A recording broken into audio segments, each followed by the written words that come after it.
Olá, bem-vindo ao Jornal Super News desta quinta-feira, 4 de junho. Começamos esta edição falando do destaque nacional.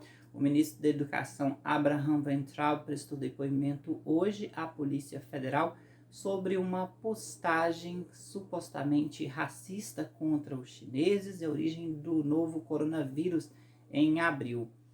O ministro da Educação, Abraham Weintraub, prestou depoimento na tarde de hoje à Polícia Federal. Ele é investigado em inquérito autorizado em 28 de abril, a pedido da Procuradoria-Geral da República por uma suposta prática de racismo contra os chineses em uma publicação em uma rede social, quando da origem da pandemia do novo coronavírus no início de abril. À época, Weintraub disse que a China sairia fortalecida da crise contra o coronavírus e que isso fazia parte do seu plano para dominar o mundo. Nas postagens, ele ironizou a língua chinesa ao trocar a letra R pela letra L, como faz o personagem da Turma da Mônica, Cebolinha. Ontem, o ministro Celso de Mello, do Supremo Tribunal Federal, rejeitou o recurso na qual a defesa do ministro da Educação pedia para que ele fosse inquirido em local, dia e hora previamente ajustados. De acordo com informações do próprio STF, o ministro destacou óbices de natureza processual que impedem o acolhimento do recurso e explicou que a prerrogativa prevista no Código de Processo Penal é exclusiva para autoridades como testemunhas e vítimas de crimes. O artigo 221 prevê que diversas autoridades, entre elas o presidente e o vice-presidente da República, parlamentares federais e ministros de Estado, sejam inquiridos em local, dia e hora previamente ajustados entre eles e a autoridade competente, mas explicitou a impossibilidade de se estender a medida a Weintraub, pois ele configura como investigado. A defesa do ministro da Educação apresentou, então, um agravo regimental contra a decisão.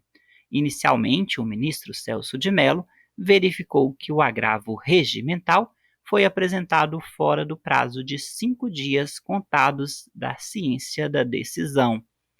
Tal situação torna o ato irrecorrível.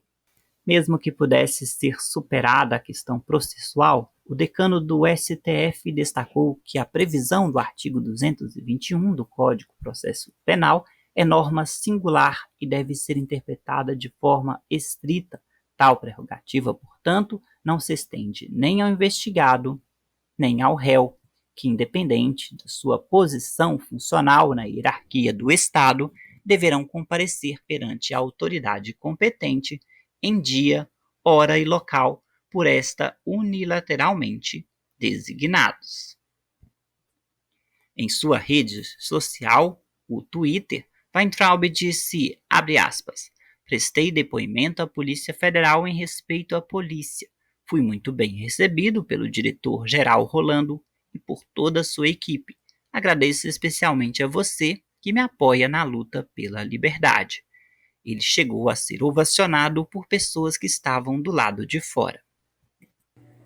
Em tempos de pandemia, os trabalhos remotos são muito comuns em diversos tipos de empresa. No Senado e na Câmara, os trabalhos também acontecem de forma remota. O tempo fica cronometrado para que todo mundo possa explanar suas ideias e pontos de vista a respeito dos projetos de lei que passam por lá. As sessões remotas já são uma realidade há muito tempo na Câmara e no Senado brasileiro.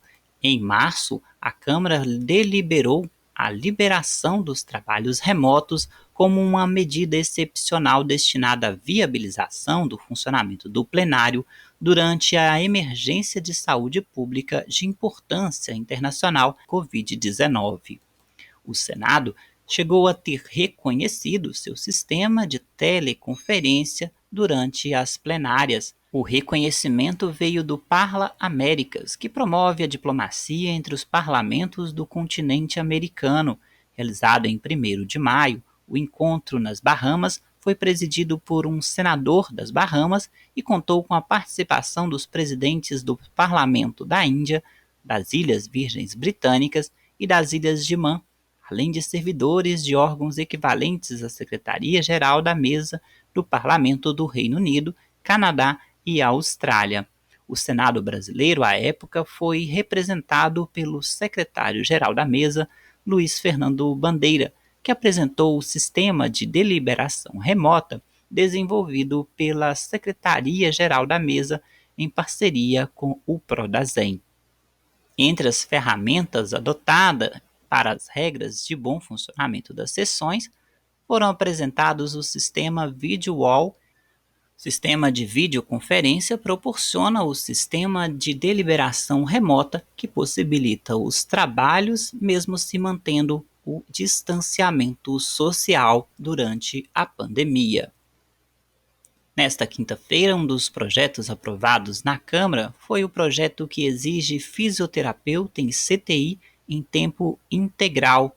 Foi excluído do texto a quantidade mínima de profissionais, que era de 1 para cada 10 leitos. Já no Senado, o destaque foi a aprovação do projeto de lei 1075/2020, que destina 3 bilhões de reais para o setor cultural durante a crise causada pelo novo coronavírus. A matéria ainda vai à sanção presidencial.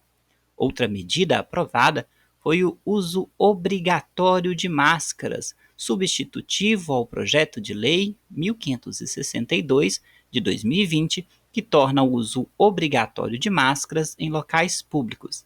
A matéria ainda vai para a Câmara dos Deputados.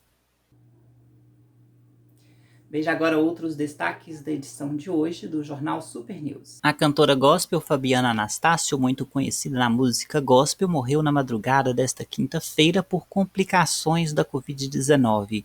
Internada há mais de 2 semanas, a cantora de 45 anos também enfrentava comorbidades como diabetes e obesidade.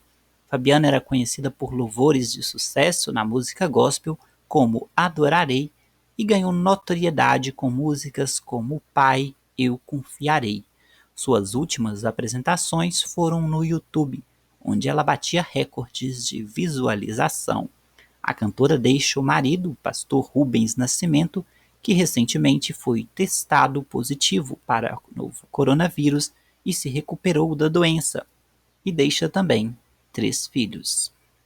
Um princípio de incêndio na tarde desta quinta-feira na Câmara dos Deputados gerou apreensão por lá. As chamas tiveram início próximo do anexo 4, onde ficam veículos dos motoristas da Câmara dos Deputados.